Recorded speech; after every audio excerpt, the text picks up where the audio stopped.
Hello again, everybody. Welcome to USA Wrestling Weekly. I'm Scott Casper. It's time for your news and features from the national governing body of our sport, USA Wrestling. We'll start the week at George Mason University, Fairfax, Virginia. The site, the 2013 NWCA All-Star Classic, the event, the unofficial start of the new college wrestling season. Well, to kick off the action, two athletes from USA Wrestling were part of the action. Freestyle competition at its best against two foreign opponents. We start with Maryland's native son, Kyle Snyder. He's from nearby Woodbine there and returned to his home state just for this competition. He's also this year's Junior World Champ, and he took on the Canadian Junior World Team member, Giannis Narlidis. It took only one period for Snyder to get that offense going, and he rolled to a 10-0 tech fall in the opening minutes of the bout. Kyle will spend his senior year of high school in Colorado Springs, where he'll train full-time at the OTC, and then it'll be off to Ohio State. Well, the other exhibition bout featured another Maryland product, 2012 world silver medalist Helen Maroulis, who faced Venezuela's Marcia Andredes. Maroulis had the fans on their feet. She earned an 8-0 tech fall of her own in the very first period. Both Schneider and Helen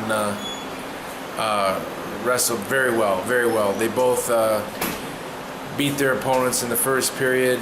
Schneider dominated the Canadian wrestler the whole time. He double-legged him 2-3 times and pretty much controlled the whole match. And Helen did the same. She dominated and controlled the whole match. She was aggressive the whole match, and right near the end of the first period, she inside tripped her opponent to 7. Then it was on to the college action. 10 bouts were waiting for the fans, and man, they did not disappoint. The highest-ranked wrestlers at the Division I level were on display. The matches don't count, remember, in their official records, but anyone who's ever competed at the Classic will tell you it's surely a highlight of their career. In the very first bout of the night, Cornell's Nishan Garrett scored a takedown and 3 near-fall points on a scramble, defeating Oklahoma's Jared Patterson 6-1.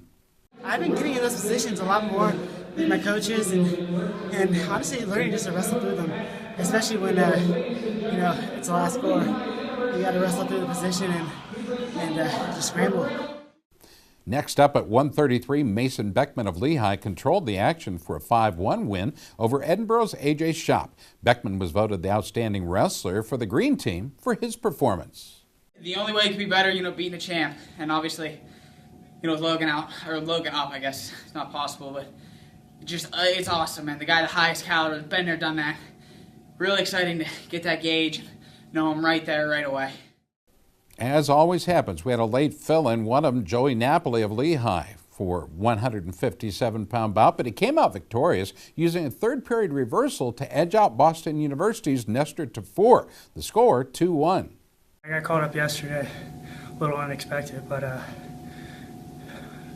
accepted, obviously, even though it was a buttload over, but it was a great experience. Next, we go to 184. Maryland's Jimmy Sheptock scored a takedown on the edge in sudden victory to defeat Boise State's Jake Swartz. The score there, 3-1. It was obviously a pretty slow match, pretty boring match for the fans till the end. But beginning of the year, still kind of getting your wind under control, and so right now is not how I want to perform. But the coaches do a good job during the year of really building ourselves up, conditioning-wise.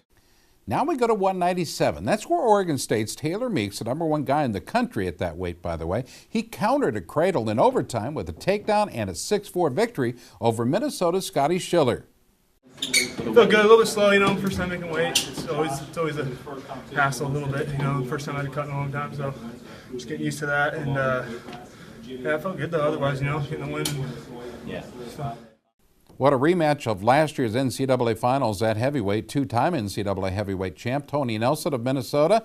Well, he rode out Mike McMullen of Northwestern in a tiebreaker for the 2-1 win. I feel good. It's always good to start with a win, but that's not where I want to be at the end of the year. There's a lot of room for improvement, and we got about 5 months for that. Well, the only bonus points of the night came at 65. That's where Penn State's 2012 NCAA champ David Taylor did what he does, dominating his way to a 13-2 win. This one, well, it was over Iowa State's Mike Moreno. I wrestle pretty aggressive. I think it's going to be a lot how most guys are trying to wrestle me this year, so I just got to accept it and just keep trying to score points. It's an honor. You grew up wrestling an all-star match. It's a big deal. A lot of great guys wrestle in this tournament, this dual meet. So being honored to wrestle in it means you're one of the best guys in the country, and it's a great feeling. Well, the fans decided which 3 bouts would headline the All-Star Classic. We start at 174. That's where past NCAA champ Andrew Howe wrestled in his very first bout as an Oklahoma Sooner. Remember, he had 3 years as a Wisconsin Badger. He came out victorious with riding time point to edge out NCAA runner-up Matt Brown of Penn State. The score there, 4-3. Really exciting. That's by last year. I've been looking forward to it. Yeah. Since Philadelphia in 2011. So I had 2 years off, and chomping at the bit here, ready to get the season underway. Then we went to 141. Iowa's Tony Ramos, who moved up a weight, by the way, to face Virginia Tech's Devin Carter. It was a close battle. Ramos tied the score with a takedown, only 20 seconds left on the clock to force OT. In OT, Ramos scored a takedown for a 5-3 sudden victory win. What do they say? It's 1 in 50,000 kids make it college from being young. So I'm going to take any challenge that comes my way, and you got to keep the people happy. You got to find the happy medium. Now closing out the night, a battle between 2-time NCAA champ Logan Stieber of Ohio State and 2013 NCAA champion Kendrick Maple of Oklahoma. Although competing in 2 different weight classes, the 2 agreed to battle at 149 pounds, kind of a catchweight, if you will. It was close. A third-period escape by Stieber would tell the difference. It forced it into overtime. Neither man could score in sudden victory, so we go to the tiebreaker where Stieber scored a reversal, then rode out Maple for a 6-4 victory. For his performance, Stieber was named the outstanding wrestler of the red team and the Mat.com Wrestler of the Week.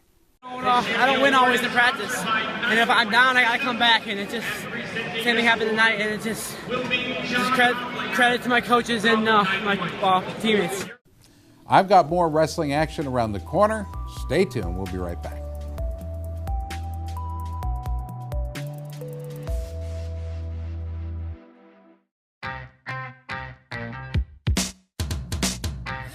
ASICS has been there. They've been the lifeblood of the sport. It's been a long time, and they've been at the top of the game every year, forever.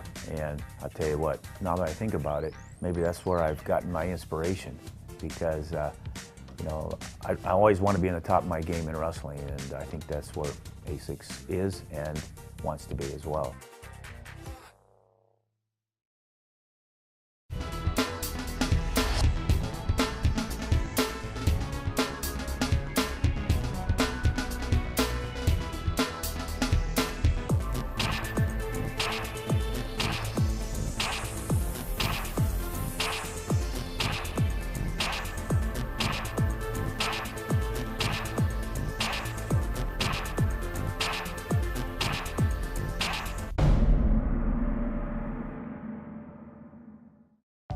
Hi, I'm Wayne Boyd, Director of Operations and Development for Titan Mercury Wrestling Club. The club was founded to help wrestling worldwide, especially at our senior level, of course at the collegiate level and the high school level. But the most important level for Titan Mercury Wrestling Club is the kids level. And these are some of the guys today that will be tomorrow's Olympic champions. Let's hear it, guys. Titan Mercury! That's Titan Mercury Wrestling Club, San Marino, California.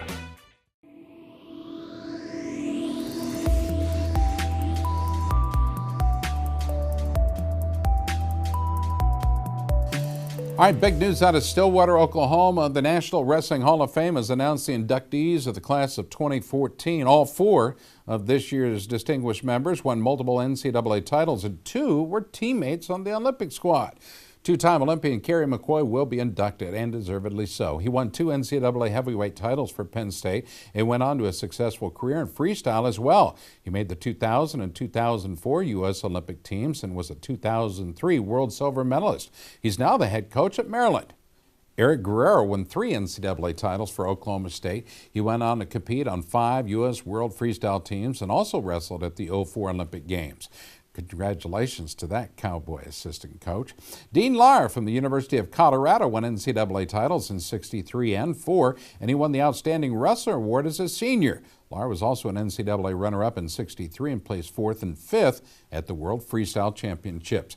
Mickey Martin won 2 NCAA titles for Oklahoma in '62 and '63. He was the OW of the NCAA tournament in 1963. And here's something special. He joined his father Wayne as the only father-son to win NCAA Outstanding Wrestler Awards. Yeah, I'd say that's pretty special.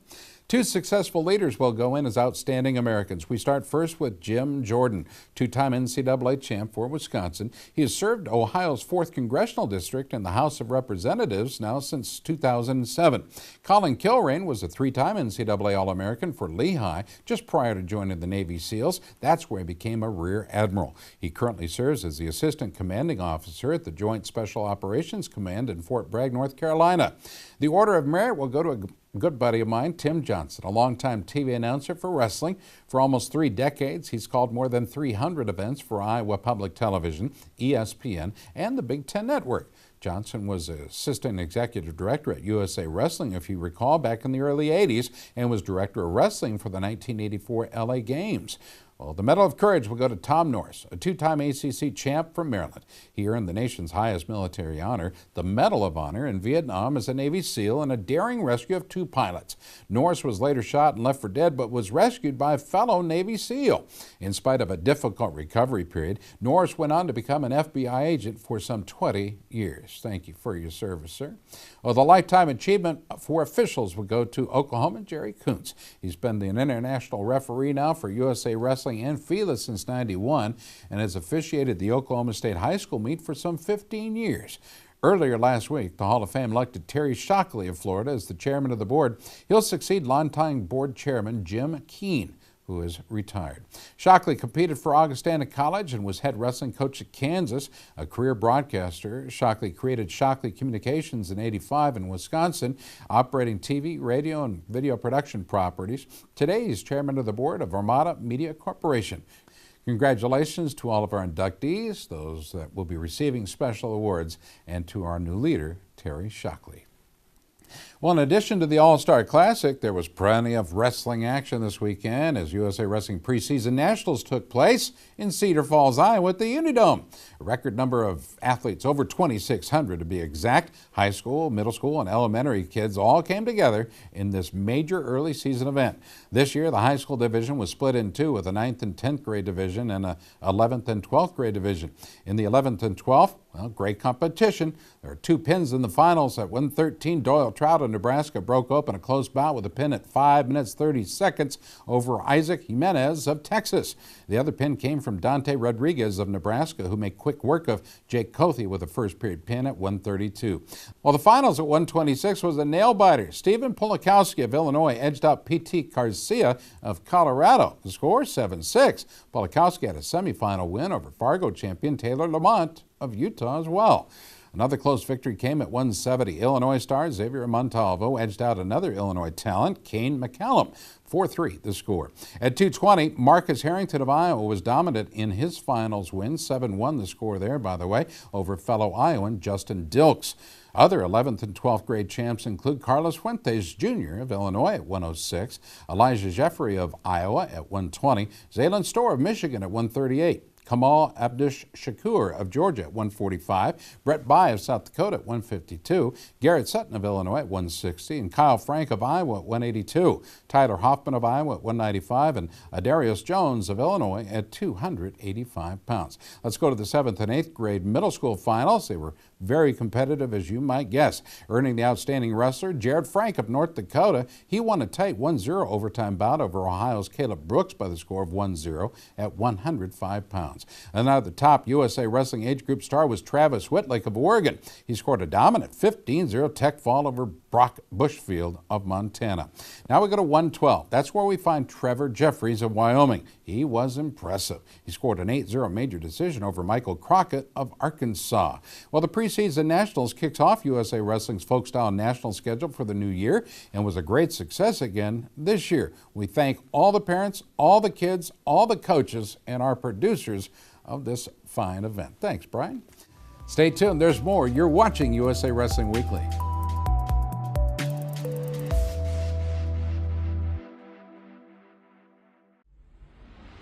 wrestlers, are you ready for the next step? USA Wrestling challenges you to test your skills at the USA Wrestling Cliff Keen Athletic Folkstyle Nationals.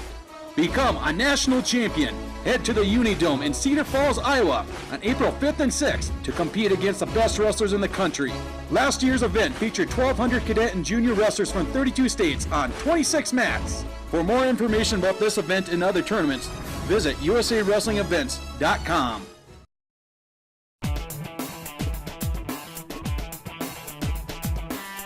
Each season, Liberty Mutual's Responsible Sports Community Grant Program awards $65,000 to youth sports organizations and school sports programs that demonstrate their commitment to responsibility in youth sports. Your organization could be one of our 20 winners this season.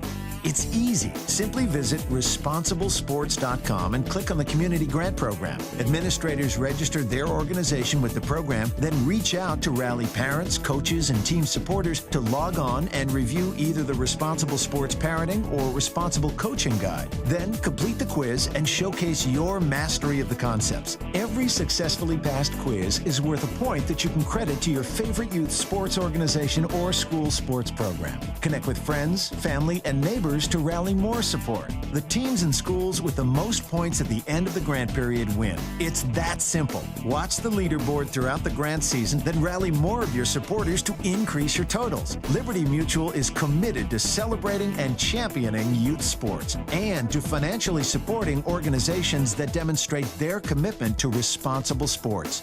Join the movement and start earning points toward your community grant.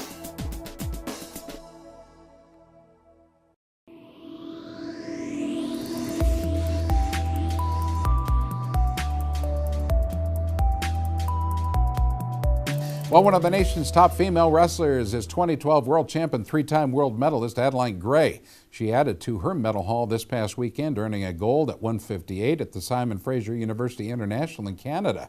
Gray defeated college star Justina D'Estasio of Canada in the championship finals. Remember, it was the first competition for Gray since she won a world bronze medal in Budapest in September. Well, the U.S. also came away with 2 silver medals, the first from Tamara Tillman at 121. Former UNI star Brett Robbins at 145 in men's freestyle picked up a medal as well. Now, the 3 American bronze medalists were David Bonin at 163, and women's freestylers Katie Chesson at 121 and Bailey Martinez at 147. Congratulations to all of our medalists. Now let's take a trip overseas. Team USA won a few more gold medals this weekend when U.S. Olympic Education Center program at Northern Michigan sent a team to compete at the Junior Mallard Cup in Västerås, Sweden. Sammy Jones of Louisiana, who's a sophomore at Northern Michigan, won 5 straight bouts on the way to his title. It included a victory over runner-up Nicholas Olf of Sweden at 132.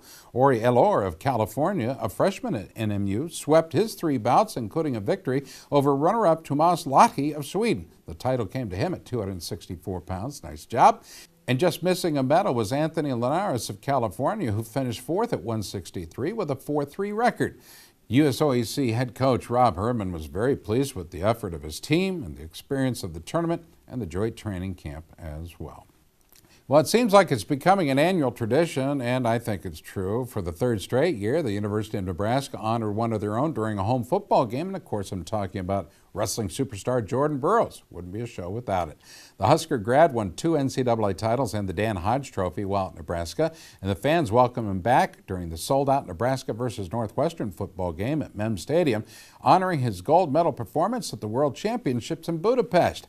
Nebraska also honored Burroughs after he won the 2011 world title and the 2012 Olympic title for the U.S. Here's the video shown on the big screen of the stadium and Burroughs reacting to the crowd. In September, former Nebraska wrestler Jordan Burroughs added to his international wrestling legacy as he captured his 3rd consecutive world title by winning the 74-kilogram freestyle gold medal at the 2013 FILA World Championship in Budapest, Hungary. Husker fans, please help us welcome back to Memorial Stadium a 2-time FILA World Champion and 2012 Olympic gold medalist, Jordan Burroughs. Well, during the Keep Olympic Wrestling movement over the last few months, USA Wrestling had a series of successful Google Plus Hangouts on air. The program was so popular, the USA Wrestling has announced that they're going to launch a college wrestling series. It'll feature members of some of the top NCAA programs from around the country. First off, the most successful program in NCAA history, Oklahoma State, the home of 34 NCAA titles. Head coach John Smith has coached 5 of those championship teams. He took part in the hangout. From the standpoint of, where we started last year, where we ended up, closed the gap quite a bit on, a couple of the top teams at the time. And I think what it does, it makes a believer out of you. Next up, last year's national champ at 74, senior Chris Perry, talked about the season ahead. Right now I'm just training, staying focused on my training, and, nothing to lose. Just go let it go this year, have fun with it, and, help our team as much as I can, but I'll make sure I'm taking care of myself as well. 3-time All-American Tyler Caldwell will finish his college career this year at 165 and is looking forward to his first NCAA title. The Hodge Trophy winner's been 165 the last 3 or 4 years. That can't be an excuse or reason not to win. I just got to go in with the attitude and I can't be denied, and just keep plugging away and picking away, and working on those little things, those little areas that are maybe hold me back from winning. Young star Alex Derringer finished third at the NCAAs as a freshman and was a junior world silver medalist in freestyle this past summer. Well, now I got a lot of confidence coming from taking third last year and then going junior worlds and taking second. So I think just having just being positive, and it's wrestling's a lot about mindset. So just being positive and having the confidence to go out there and win is what I'm taking this year. Well, the Oklahoma Sooners are next in the series. That'll take place November 13th, followed by the Duke Blue Devils November 20th. Ohio State and Nebraska will also participate in the near future, and more teams are expected to sign up as well. As always, you can check themat.com for more details and meet some of the top college wrestling athletes and stars and coaches from across the country. Well, you probably noticed that themat.com, the official website of this program and USA Wrestling, is a brand new look. TheMat.com was relaunched this last week, joining forces with the United States Olympic Committee's website platform. The change gives USA Wrestling the ability to display their videos, images, and other content in a more appealing way for fans. It also includes a change in the lead story rotation on the top of TheMat.com, now displaying 5 major stories along with thumbnail photos for each. TheMat.com will continue to provide all their regular features and have users that will now have access to the USOC's complete family of websites, including teamusa.org. I want you to check out the new Mat.com today. Wrestling fans, we'll be right back. Stay tuned.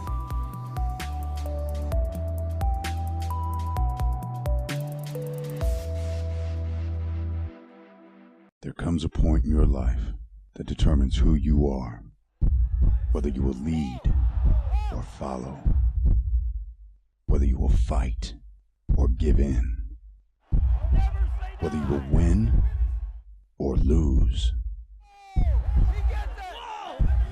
and what you will count as your victory.